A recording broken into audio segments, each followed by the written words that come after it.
Putra sulung Gubernur Jawa Barat Ridwan Kamil, Emiril Khan Mumtaz atau Eril, dilaporkan hilang saat berenang di Sungai Are, Swiss pada Kamis 26 Mei 2022.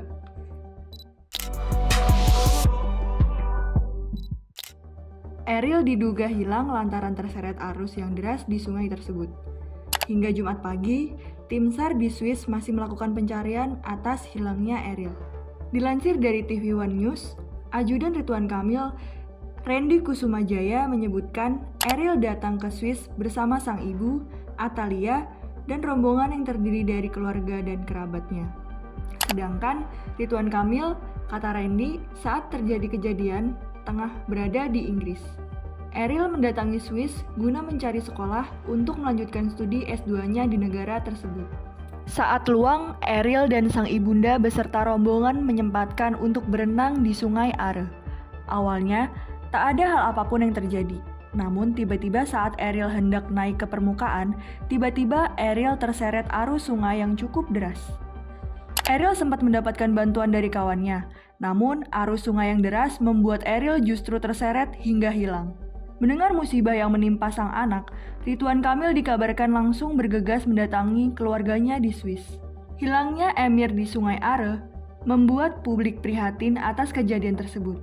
Masyarakat pun ikut mendoakan keselamatan sang putra sulung Ridwan Kamil. Sobat Vidivisi memang perlu waspada jika ingin melakukan aktivitas berenang di sungai. Sebab arus sungai yang tenang bisa tiba-tiba deras karena debit air yang meningkat. Saat arus sungai deras, debit airnya bisa saja membuat kamu terseret arus dan tenggelam. Dan jika kamu tenggelam, usahakan tenang dan jangan panik. Lakukan beberapa hal berikut ini untuk membantumu tetap hidup. Yang pertama, tetaplah tenang karena jika panik justru membuatmu banyak bergerak dan bisa meminum banyak air sungai.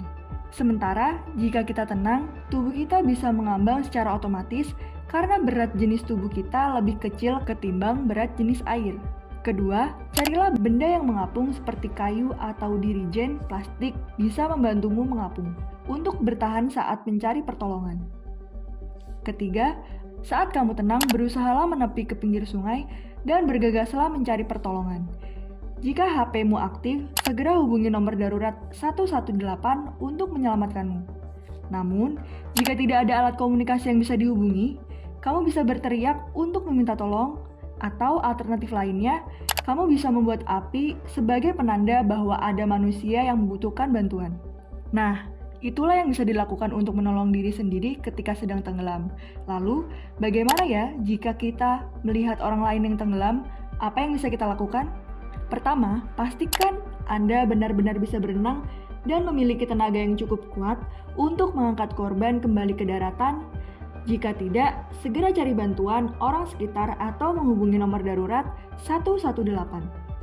Kedua, cek nafas korban. Saat berhasil menolong korban tenggelam, segera baringkan korban di tempat yang aman dan datar dalam posisi terlentang. Setelah itu, angkat sedikit kepala ke atas dan berikan nafas buatan. Ketiga, lakukan CPR jantung jika korban tidak bernafas. Jika saat diangkat ke daratan orang tersebut sudah tidak responsif atau tidak bernafas, segera mulai tindakan CPR jantung dengan cara tempatkan pergelangan tangan Anda di atas tengah dada korban, tekan atau hentakkan dada korban secara cepat, lakukan selama 30 kompresi dada dengan laju 100 kali kompresi per menit atau lebih. Periksa apakah korban mulai bereaksi atau bernafas. Sobat Vidivisi, demikian penjelasan mengenai pertolongan saat tenggelam. Stay safe and healthy ya, sampai jumpa di How Today berikutnya.